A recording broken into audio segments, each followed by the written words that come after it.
Hey guys, welcome to part 2 of the RM125 build. If you didn't watch last video, we picked up this RM125. It's a 1997.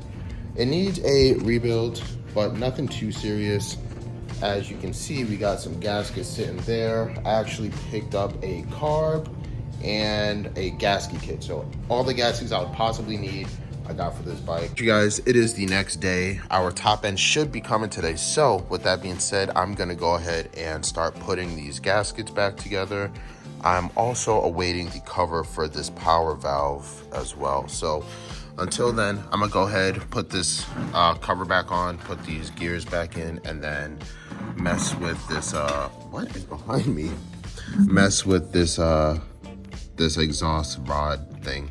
That way I can get this going. I ended up picking up some gasket maker to help seat the gasket that I'm going to be putting on here.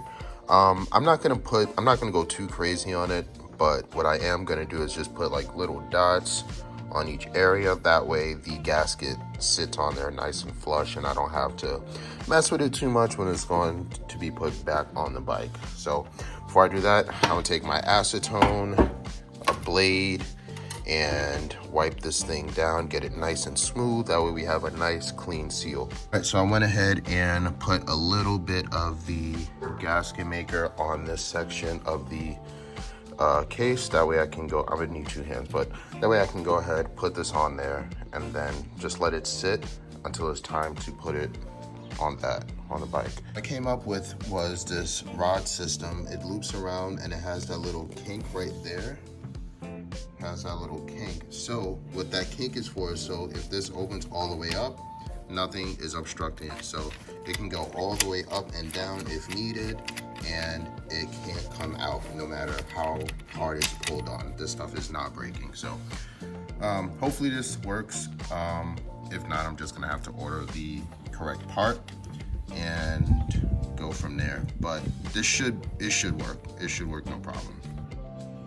Before I do any cleaning, I'm just gonna go ahead and put this kickstart gear or kick lever gear back into place, make sure everything functions well as it should, and then I'm gonna go ahead and do the same for that gear as well.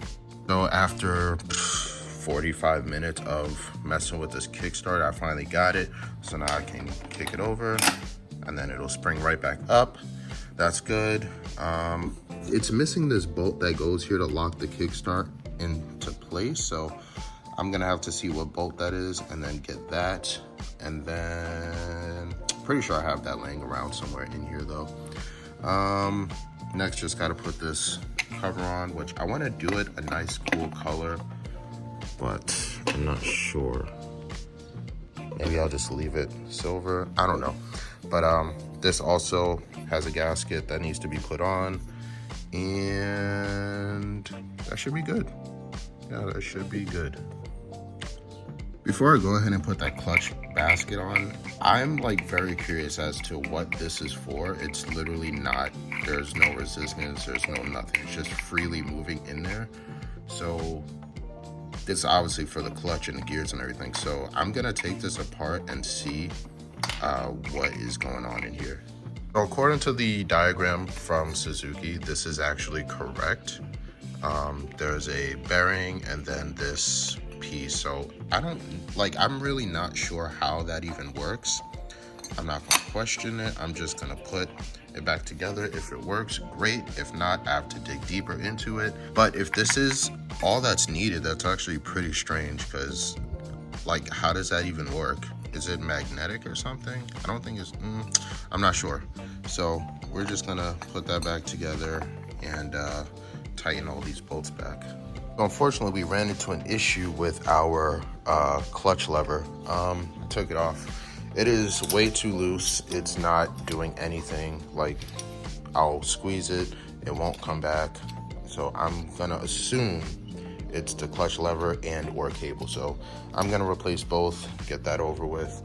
And then while that is there, I'm gonna go ahead and replace this water pump gasket, make sure that's all good. And then we just wait for the piston. Water pump still works, that's good, moves freely. I'm gonna have to take a blade and get the remaining gaskets out of here, because I think whoever started this project, I think they used like a gasket maker for everything instead of gaskets, because there was not a single gasket on this half of the engine. And then I'm gonna assume the same for that, so I'm gonna check this as well and then see if that also has a gasket if it's needed. While we wait for our top end, I'm gonna go ahead and throw the reeds back on and then throw the new carb on, and then yeah, we just wait for the top end. The carb is on. FedEx has just arrived. So carb is on, throttle works, and I guess we're gonna be getting right into a top end. So we got our piston. I've never heard of this brand. I think it's like Nomura, whatever. So we got the piston, we have the ring, we have the two clips, and then we have our bearing. And then we have, I forgot what this is called, but we have that too. And then we also have a bunch of new gaskets. So these will be used as well. Let's go ahead and get this piston in. We got our piston installed, gasket on. Just going to actually went ahead and smoothen this out a bit. So now what I'm gonna do is I'm just gonna throw a little bit of 2-stroke oil on here, get it nice and lubed, and then I can go ahead and slip the cylinder onto the piston. All right, piston is on. Everything moves nice and free. Very nice, very nice. I'm gonna put these gaskets back on as well. Throw the top. Actually, I have to put tighten these down. So let me go ahead and do that. Well, unfortunately, the bolts for this are not, or the bolts for these studs are not available currently. So I'm gonna have to run to the hardware store and pick those up. But that's gonna do it for today's video. If you guys enjoyed watching me struggle, leave a thumbs up, comment down below. I'm super excited to get this thing running and being able to ride it, because that 400 is a bit too big and heavy for me. So thank you guys so much for watching. I will see you in the next video.